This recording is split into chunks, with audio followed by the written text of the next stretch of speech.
Hey what's up guys, welcome back once again to another episode. Episode की शुरुआत में हम वाइकिंग्स के काफिले को देखते हैं जो कि वापस स्कैंडिनेविया लौट रहे होते हैं। वहाँ पे रैग्नर एथेल्स्टन से पेरिस के बारे में पूछता है। एथेल्स्टन कहता है कि मैं पेरिस सिर्फ एक ही बार गया हूँ, लेकिन वो शहर बहुत खूबसूरत है। ऐसा लगता है मानो ये शहर आपकी नजरों के सामने से पानी से निकला हो। मैंने अपनी पूरी जिंदगी में ऐसी जगह नहीं देखी, मानो वो किसी जन्नत से कम नहीं है। ऊंची ऊंची दीवारें और दीवारों के अंदर संगमरमर से की हुई कारीगरी। एथेल्स्टन की बातें सुन रैग्नर पेरिस के ख्यालों में खो जाता है। वही रैग्नर और एथेल्स्टन को बातें करता देख फ्लोकी को काफी जलन महसूस होती है। वही रैग्नर एथेल्स्टन से कहता है कि अगर कैटेगेट में मेरे बच्चे नहीं होते तो मैं कभी भी वापस लौट के नहीं आता।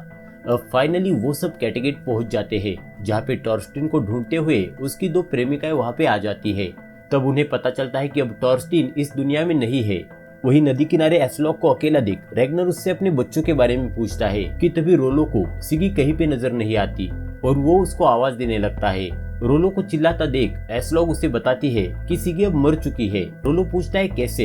एस्लॉग उसे बताती है कि उबा और विस्क दोनों गलती से बर्फीले तालाब में गिर गए थे। उन्हें बचाते हुए सिगी ने अपनी जान गंवा दी और हमें उसकी लाश भी नहीं मिली। सिगी के मरने की खबर सुन रोलो को देवताओं पे काफी गुस्सा आता है और वो उन्हें कोसते हुए वहाँ से चला जाता है। रैग्नर एस्लॉग से पूछता है कि सिगी हमारे बच्चों का ख्याल क्यों रख रही थी और उस वक्त तुम कहाँ थी। उतने में हेल्गा कहती है कि हम बारी बारी से बच्चों का ख्याल रख रहे थे और उस दिन सिगी की बारी थी। रैग्नर हेल्गा को चुप कराते हुए एस्लॉग से पूछता है कि सिगी के तो बच्चे ही नहीं है, फिर वो हमारे बच्चों की देखभाल क्यों कर रही थी। लेकिन यहाँ पे एस्लॉग रैग्नर से नजरें चुराते हुए उसके किसी भी सवाल का जवाब दिए बगैर ही पोरून को देखने चली जाती है।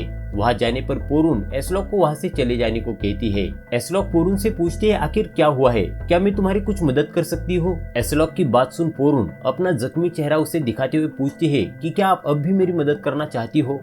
पोरून के जख्मी चेहरे को देख एस्लॉग चुप हो जाती है। दूसरी ओर रोलो सिगी के गम में काफी शराब पी रहा होता है। ये देख उसके साथी कहते हैं कि हम सब में जंग में लड़ते हुए किसी न किसी को खोया है और उसके मुकाबले तुम्हारा गम हमारे सामने कुछ नहीं है और इसलिए तुम अपनी रोई हुई शक्ल हमारे सामने से ले जाओ। अब यहाँ पे सब मिलके रोलो का मजाक बनाने लगते हैं। ये देख रोलो ने मारने जाता है कि तभी वहाँ पे बियॉन आके रोलो को लड़ाई ना करने को कहता है। रोलो बियॉन से कहता है कि अगर तुमने मुझे रोकने की कोशिश की तो मैं तुम्हें ही मार दूंगा। बियॉन कहता है अगर ईश्वर की यही मर्जी है तो यही सही। अब उन दोनों में वहाँ पे लड़ाई होती है जिसमें बियॉन रोलो को मार मार कर शांत कर देता है। दरअसल यहाँ पे रोलो अपने दर्द को शांत करने के लिए बियॉन से मार खाता है और वहाँ से चुपचाप चला जाता है। उधर रैग्नर एस्लॉग से पूछता है कि आखिर हमारे बच्चे उस जमी हुई झील की ओर क्यों गए थे, आखिर उन्हें ऐसा क्या सूझा था। एस्लॉग कहती है कि तुम्हारे बच्चे बिल्कुल तुम पे गए हैं, उन्हें हर चीज के बारे में जानना होता है। यहाँ पे एस्लॉग का जवाब रैग्नर के पल्ले नहीं पड़ता और वो वहाँ से चला जाता है। दूसरी ओर लेगरथा हेल्गा से कहती है कि हम में से और लोगों को वहाँ जाके बसना चाहिए। ये सुन फ्लोकी लेगरथा की बात का मजाक बनाते हुए कहता है हाँ, अब हमारा सिर्फ एक बर्ड के तलवे चाटना ही रह गया है। फ्लोकी की बात सुन एथेल्स्टन कहता है कि हमें अभी ये लोगों पे छोड़ देना चाहिए कि उन्हें क्या बनना है। एथेल्स्टन की बात सुन फ्लोकी को गुस्सा आता है और वो एथेल्स्टन को बुरा भला कहने लगता है, लेकिन एथेल्स्टन उन बातों को ज्यादा तवज्जो ना देते हुए वहाँ से चला जाता है कि उतने में चोटिल हालत में बियॉन वहाँ पे आ जाता है। बियॉन की हालत देख लेगरथा पूछती है आखिर क्या हुआ है। बियॉन कहता है मेरी चाचू के साथ लड़ाई हुई है। लेगरथा बियॉन से इसके पीछे की वजह पूछती है, लेकिन बियॉन उसे कुछ नहीं बताता। अब बियॉन और लेगरथा दोनों वहाँ से चले जाते हैं। फ्लोकी हेल्गा से पूछता है कि आखिर तुम मेरे से क्या छुपा रही हो। मुझे पता है कि हमारे जाने के बाद इधर कुछ तो हुआ है, ऐसा कुछ कि जिसकी वजह से सिगी मर गई। अब यहाँ पे हेल्गा हॉवर्ड के आने के बाद हुई सारी बातों को फ्लोकी को बता देती है कि कैसे वो उनके सपने में आया था। साथ ही उन्होंने आइवर का दर्द कम किया जिसकी वजह से एस्लॉग उसके प्यार में पागल हुई और सिगी की मौत के बारे में। ये सब सुन फ्लोकी कहता है कि हॉवर्ड कोई बंजारा नहीं था, बल्कि वो तो एक देवता था। हेल्गा कहते हैं लेकिन मैं हॉवर्ड के यहाँ आने की बात रैग्नर को नहीं बताऊंगी। फ्लोकी कहता है कि सही वक्त आने पे मैं ही उसे सब सच बता दूंगा। दूसरे दिन हिडबे रियासत से एक सिपाही आता है और लेगरथा को काल्पनिक किए हुए दगाबाजी की बात बता देता है। अपना उधर जाने की बात सुन लेगरथा को काफी गुस्सा आता है और वो रैग्नर से हिडबे रियासत पे हमला करने में उसका साथ देने की गुजारिश करती है, लेकिन रैग्नर लड़ाई के बजाय बातचीत के रास्ते को चुनता है और लेगरथा को दिलासा देता है कि वो उसके लिए काल्फ से जरूर बात करेगा। वही रैग्नर को हॉवर्ड के बारे में पता चलता है और वो एस्लॉग से उसके बारे में पूछता है। एस्लॉग रैग्नर को बताती है कि हॉवर्ड वो इंसान है जिसकी वजह से उसका बच्चा आइवर चैन की नींद सो रहा है, क्योंकि उसने आइवर का सारा दर्द खत्म कर दिया। ये सुन रैग्नर को एस्लॉग की बातों पे शक होता है। दूसरी ओर वेसेक्स में जूडिथ के अजीबोगरीब बर्ताव से तंग आकर एथलवुल्फ उससे पूछता है कि आखिर तुम्हें हो क्या गया है जो तुम इतना अजीबोगरीब बर्ताव कर रही हो।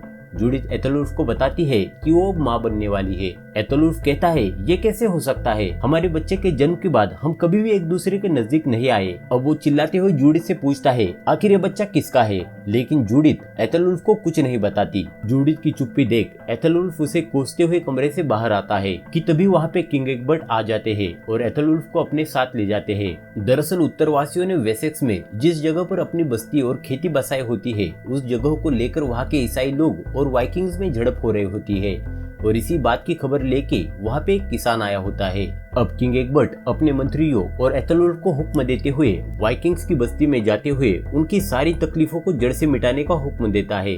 अब एथलवुल्फ अपने साथ कुछ मंत्रियों और सिपाहियों को लेके निकल पड़ता है। उधर कैटेगेट में रैग्नर मांत्रिक से मिलने जाता है और उससे पूछता है कि पेरिस नाम का एक शहर है जिसे मैं जीतना चाहता हूँ, क्या इसमें मैं सफल हो पाऊंगा। मांत्रिक कहता है कि मैंने उसके द्वार देखे हैं और वो दिन ब दिन मेरे नजरों के सामने आ रहे हैं, और रही बात तुम्हारी जीत की तो पेरिस पे मौत की जीत होने वाली है, और साथ ही मुझे दिख रहा है कि एक भालू को पेरिस की राजकुमारी ताज पहनाएगी, और ये तुम्हारे लिए अच्छी बात नहीं है। अब यहाँ से रैग्नर वापस अपने दरबार में आता है और कहता है कि इस साल हम पेरिस पे हमला बोलने वाले हैं। रोलो पूछता है ये पेरिस क्या है।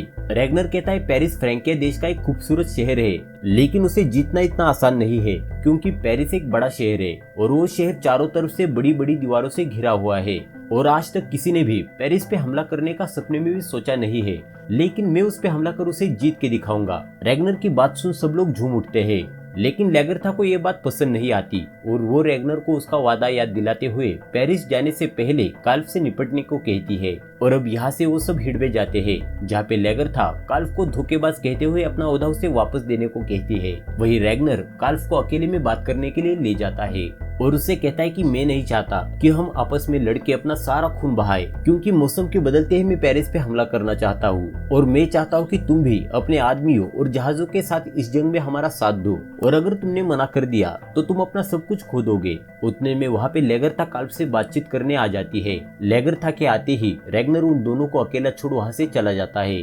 काल्फ लेगरथा से कहता है कि मुझे पता है कि तुम मुझसे काफी नाराज हो, लेकिन मैं करता भी क्या, मेरा जन्म यही हिड़बे में हुआ है और मैं अपने लोगों के लिए कुछ अच्छा करना चाहता हूँ, इसलिए मैंने तुम्हें धोखा दिया। लेगरथा कहती है तुमने मुझे धोखा दिया और पूरी तैयारी के साथ तुमने बहुत पहले ही ये साजिश की होगी। काल्फ कहता है मैंने तुम्हें गद्दी से हटाने की साजिश बहुत पहले की थी, लेकिन मैं तुमको काफी पसंद करता था, इसलिए मैं तुमसे दगाबाजी नहीं करना चाहता था, लेकिन आखिरकार मैंने दिल पे पत्थर रख के ये फैसला लिया। दूसरी ओर हम रोलो को देखते हैं जो कि मांत्रिक के पास जाता है और उससे पूछता है कि आखिर मेरे नसीब में देवताओं ने क्या लिखा है, क्योंकि आज तक सारी कामयाबी और सारी खुशियां रैग्नर को मिली है, उसके मुकाबले मुझे कुछ भी नहीं मिला। मैंने हमेशा कामयाब होने की कोशिश की, लेकिन मैं हर बार रैग्नर के मुकाबले वो पा नहीं सका जो उसे मिला, और अब तो मुझे अपने भाई से भी नफरत होने लगी है और अब मुझे पता है कि अब मैं अपनी जिंदगी में कुछ अच्छा नहीं कर सकूंगा। रोलो की बात सुन मांत्रिक हंसने लगता है।